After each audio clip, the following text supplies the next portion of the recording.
You know who it is, the horror flick, Digger Ditch, Super 6, Big Mitch. And I'm kicking in doors with all three O's. And I'm bringing 28 one-on-ones because we Vegas sons. It's the Meadowlands. Yeah, you in the Meadows, man. And I'm a 530, baby. You know the desert made me. And Bolo Yang, Hubba Dub, 22-inch Dana Danes. Bang! You already know, man. Nah, I'm just playing. I got a cold intro, though, huh? It's kind of catching on, huh? Keep it real. But anyway, welcome to Vegas Chronicles with the host, Big Mitch from Super 6. And today, you know what we do. We kick actual factuals. No additives, no preservatives, no B12, no none of that. Raw and uncut. That's what you get when you come here.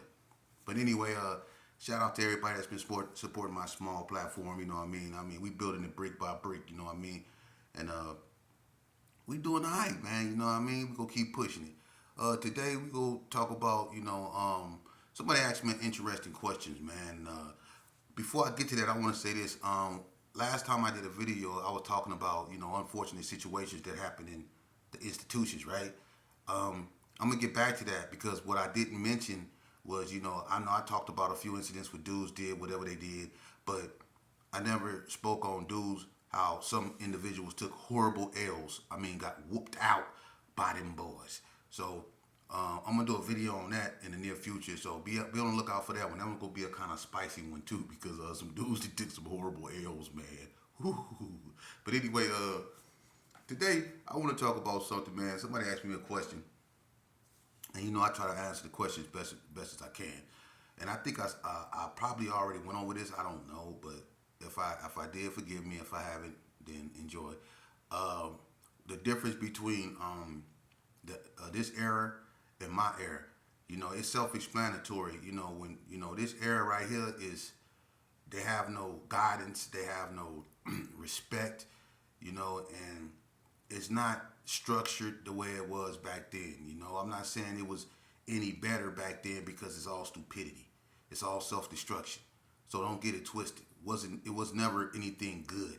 But back then it was just, it was more centered around, what it was supposed to be centered around, which was, what we were doing, gangbanging. Today, you don't know what this is because you don't know where who from and who loyal to what. You got Fruit Loops, you know what I mean? And it's just strange. But anyway, back in the day, for instance, you had, say for instance, like back in '89 when everything really cracked, it was a whole atmosphere, especially on the west side. Northtown was really just flourishing because of the reaction, from Donna. Because after Donna came out, you had an assorted of gangs, Crip gangs that flooded Northtown.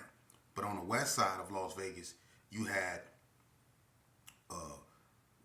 three of the biggest blood gangs. You had 40 Block, the Gerson, Carry Arms, Crip City, Del Monte Cove, Vegas Heights, Valley View, Burgundy Square. You had Bonanza Village. You had Sydney Sue. You had the Brownies. You had Winslow Park. You had 3 Streets.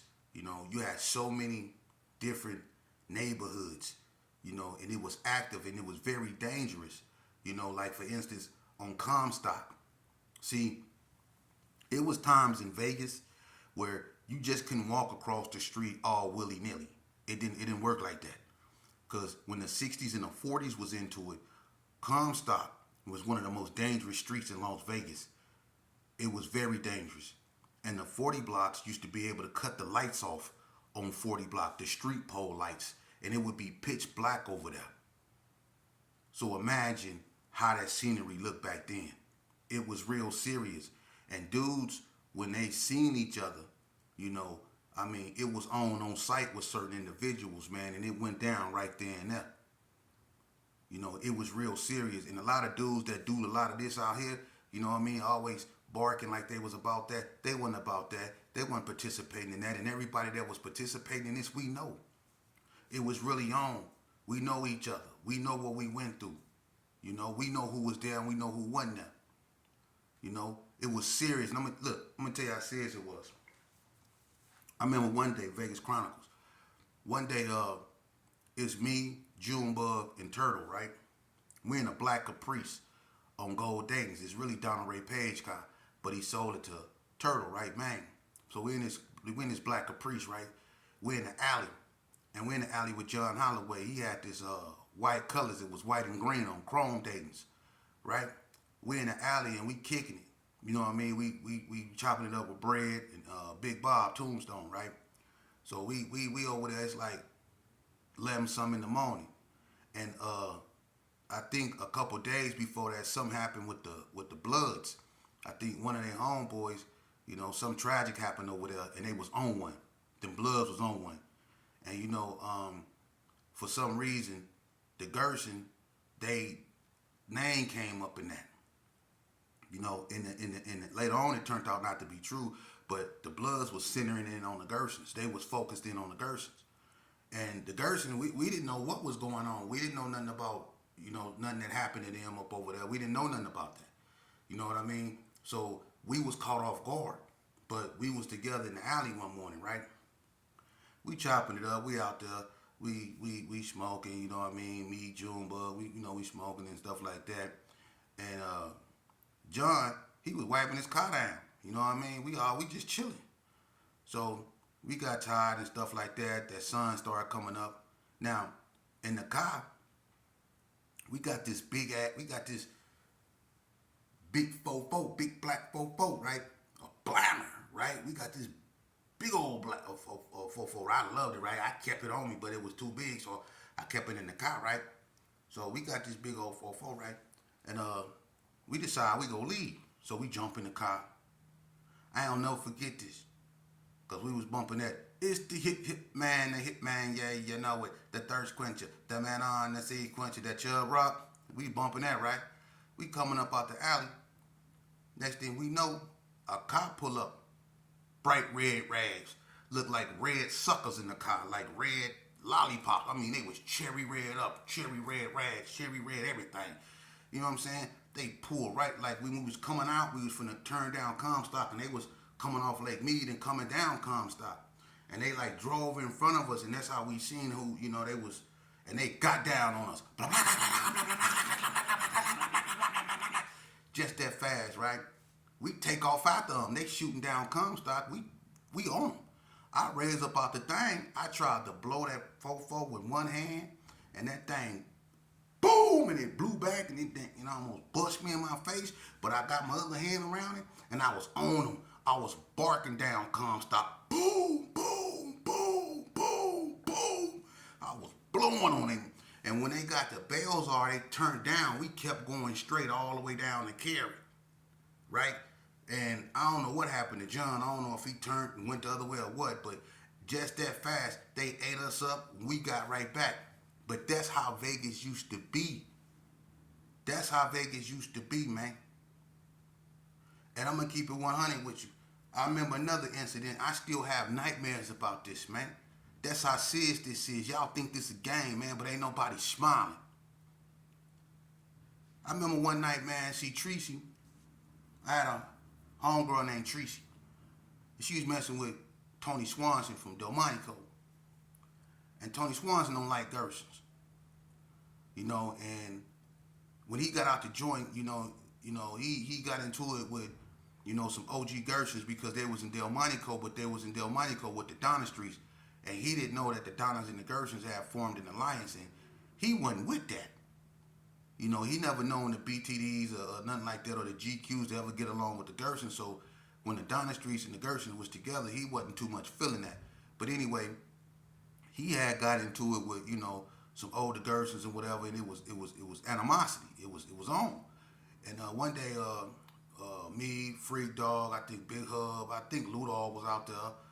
We was all sitting in front of my Auntie Maggie them house, and we was just chilling. Freak Dog had a thing of Bacardi. He was sitting in the grass, and he had a thing of Bacardi, a fifth of Bacardi. He was drinking some Bacardi, man, and I was standing up by the wall, and Hub was standing on a porch, and I think Ludall was on the side of me. But anyway, we were just sitting there chilling and stuff, and you know, Hub fired up one of them units, and me and him got on that, and next thing you know, everything slowed down. So we just chilling and stuff like that.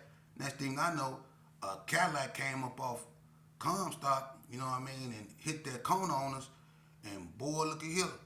everything was in slow motion. It's like I tried to go this way and Hub tried to go this way and Lou Dog tried to go this way and Hub knocked me back this way. It was just all bad, and they drove right up on us, man, and aired us out just that fast. Bloom, bloom, bloom, bloom, bloom, bloom, bloom, bloom, bloom, bloom. Aired us out, man. Aired us out, man. I mean, aired us out bad. Got at us bad, you know what I mean? And if Lou Dog wouldn't have threw me on the ground, I probably wouldn't have been here, man. It's been many times where I probably wouldn't have been here. And I can really attest to that. This ain't no joke. What's going on now, man? I don't know what this is, but back then, man, it was serious because it was really centered around gangbanging. It really was. It was centered around gangbanging. People were serious about this, man. And one thing that destroyed this was jealousy, the feds, and that backdooring. When law enforcement got into this and disrupted that, and then people start, turning on their own, that's what destroyed everything. And people sought relationships with other cats in other neighborhoods because they couldn't trust their own homeboys no more. You see? A lot of that stuff start when dudes get into it with their own homies, and they be having family members that be from other neighborhoods that come to their defense because that's their cousin. And they don't care about him getting into it with his own homies. That's their relative. And so they'll come and they'll get their relative back. And what end up happening is he'll go against his own neighborhood, and then him and his relative end up clicking up, and then they'll form something, and then next thing you know, here you got this clique stuff coming. Because clique banging starts off with a bunch of disgruntled individuals who don't like how things is going in their neighborhood, who's trying to find common ground, and they come together as disgruntled, angry, bitter individuals, and then they form their own thing. And the neighborhoods that they come from, 9 times out of 10, become their enemies. And that's when you have this clique banging stuff. And then you have people saying, I ain't got OGs and stuff like that. So that's what you have now. Back then, we wouldn't have never uttered those words. Because when we stepped out of pocket back then, we got disciplined. See? If you had something to say about one of your homeboys, you had to say it to him. If you had a problem with one of your homeboys, then y'all had to take that up. Y'all had to go somewhere and handle that, man. That's how it was. You had to get down. It was a respect thing, and then we respected our old heads. You know what I mean? We listened when they told us not to do certain things, man. But when people got away from that, that's why you got what's going on now, because you got youngsters that's looking up to other youngsters as they OG. That's why everything's so messed up now, man. When we used to go to places like the JC Fair, the Cashman Field, people remember the JC Fair? I know we used to go. If you ain't never been to the JC Fair, then we used to be at the JC Fair fighting all the time, man. Getting down, man. That's what we used to do. But to be honest with you, I'm going to tell you something.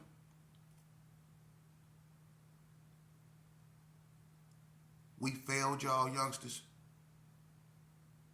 And what we did and what we brought forth, man, that we thought was cool because we was in such a rebellious nature and it felt good to do what we want to do. We thought what we was doing was liberating us and making us stronger. But in fact, what it was doing was setting us up for failure and, destroying our own communities.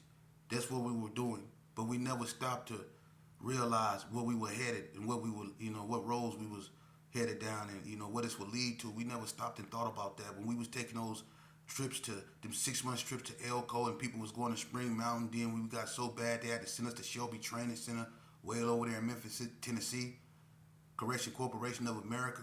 When we was doing all this stuff, we never stopped to realize that, hey, this is going to really get out of hand and our children is going to suffer and be, inflicted with this.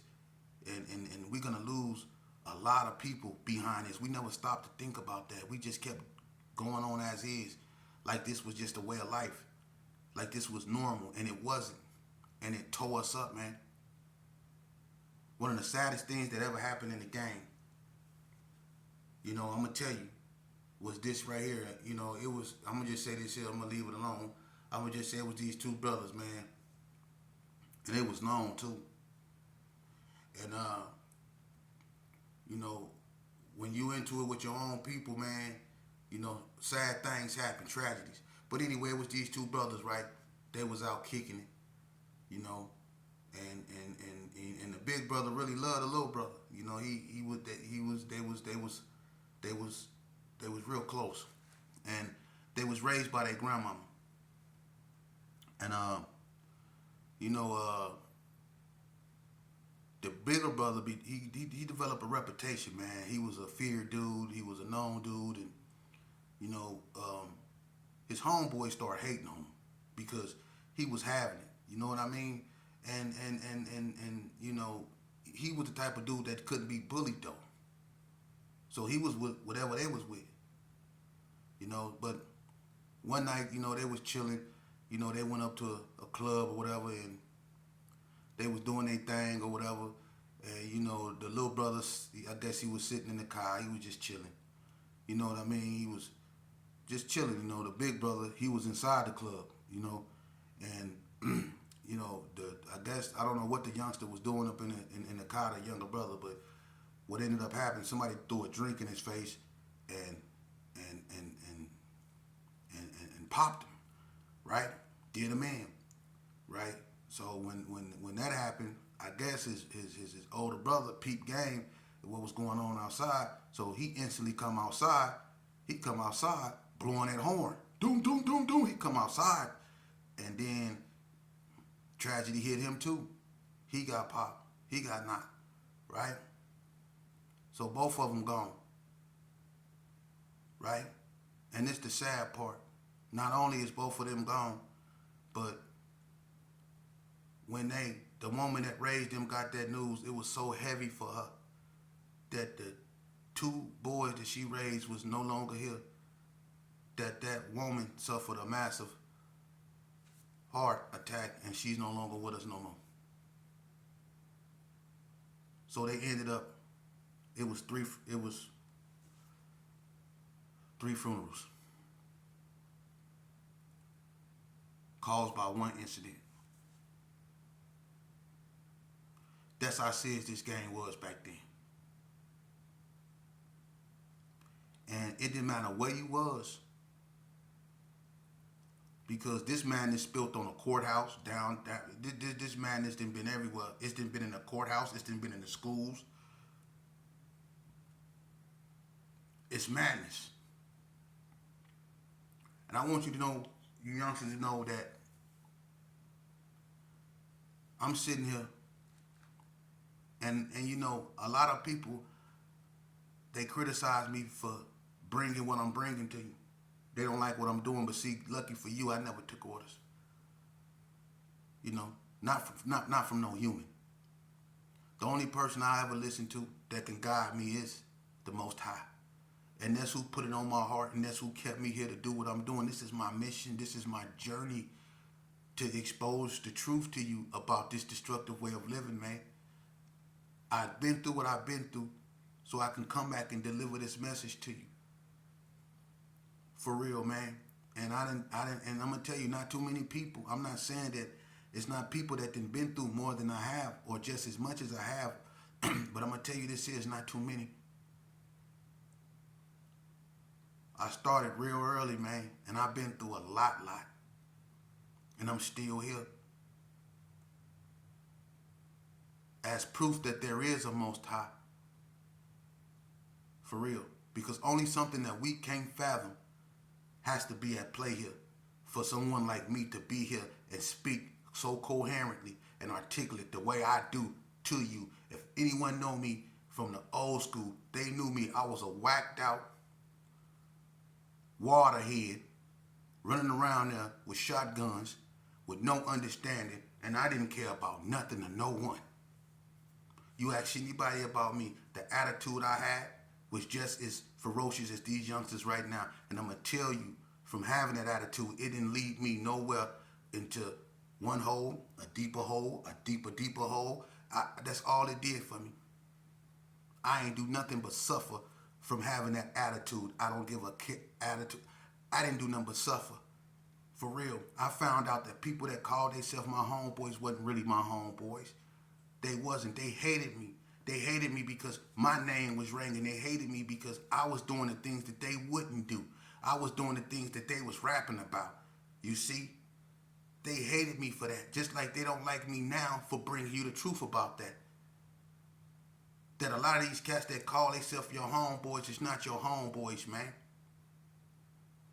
You better develop the common sense to recognize that can't nobody love you more than you love yourself, man.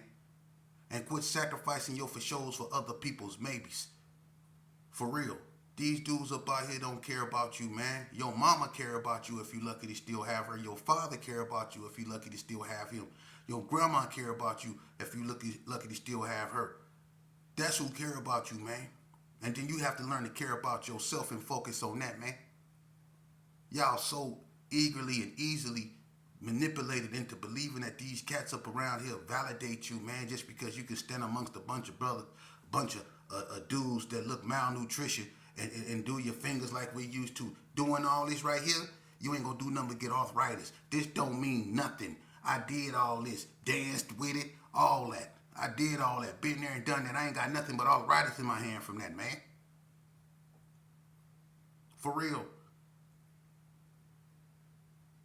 Being with a bunch of dudes, the neighborhood I come out was the biggest neighborhood in Las Vegas. And being with a bunch of them didn't validate me. It never validated me, man. Half them dudes didn't even like me. And they still don't. And the people that I used to hang around with, they didn't like them neither. And we supposed to all be from the same neighborhood. But why didn't they like me? I never did this on one of them. I never ran and left them. Why didn't they like me? Think about it. Because I was something they couldn't be. They wasn't allowed to come. I'll put these dudes on blast. They wasn't allowed to come around. A bunch of these dudes was riding a bench. They had pom-poms. Talking about, you crazy? You crazy? That's what they used to say to me. Man, come on, man. I'm telling y'all the youngsters the truth, man. This is what you need to hear. You know. Now you can listen to these cats up over here that try to sound all exquisite and stuff like that. You can be a bunch of elaborate words, but if your action ain't matching what you saying, then brother, you just a natural dome cat wood. You just another dome cat would a natural do. For real. So you can go on with that, brother. If your behavior ain't matching those eloquent, elaborate, Shakespearean words that you show spew out here on this internet, if your behavior ain't reflecting that, brother, then you need to go on, man. For real. Because there's too many of you brothers that go in there in them institutions and read a few books and come out here not to teach and learn, but you go in there and y'all read books like 48 Laws of Power, Art of Seduction, all this other bull crap by Robert Greene and all these other dudes. You read that, William Cooper's Behold a Pale Horse. Y'all go in there, y'all read all that bull crap. Y'all come out here, you don't try to teach or nothing. You try to use that stuff to manipulate people. Y'all go in there and y'all read the Art of Seduction. You come out here and you try to use that stuff on women to manipulate them. That's what y'all go in there and do, man. For real. You don't go in there and change for the better. You go in there and you try to get more slicker. For real. You don't go in there and use introspection and look at yourself and see what you done to, why I'm in here. You never go in there and ask yourself that. Why do I want to be here? Do I want to continue to come here? You don't do that. You go up in there and you get with the homies and y'all go around there and grow your dreads and you beat on your chest. You go in there and y'all do all that stupid stuff, man. And you don't learn nothing. You don't put nothing in your noodle.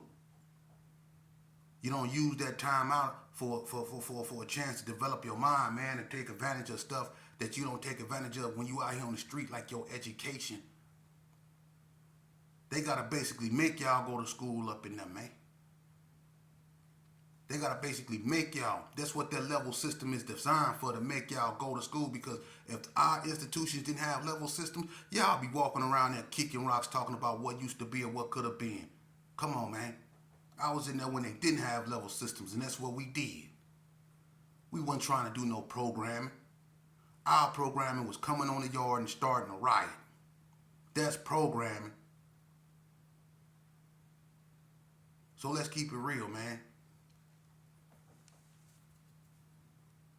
And a bunch of y'all don't want to talk about nothing or want to be mentioned anyway, because a bunch of y'all was up in there and you know what you was doing. It ain't my job to expose you, but you know what you was doing. You know? And them youngsters in there know what you was doing. That's why a lot of y'all don't have the respect. That's why a lot of y'all try to discourage me from doing this, because y'all know y'all went in there and tarnished your tarnished your reputation, and that you can't come and say nothing because y'all know them youngsters ain't gonna try to hear, because they watched y'all do what y'all did up in there and they lost respect for you. So a lot of y'all can't come and say, hey youngster, you need to woo, because they'll look at you and they'll be like, if you don't get out of my face, because they didn't seen what y'all was about up in there. They seen it, man. You know, but hey, to each his own. But to you youngsters out there, listen up, man. Take care of your kids.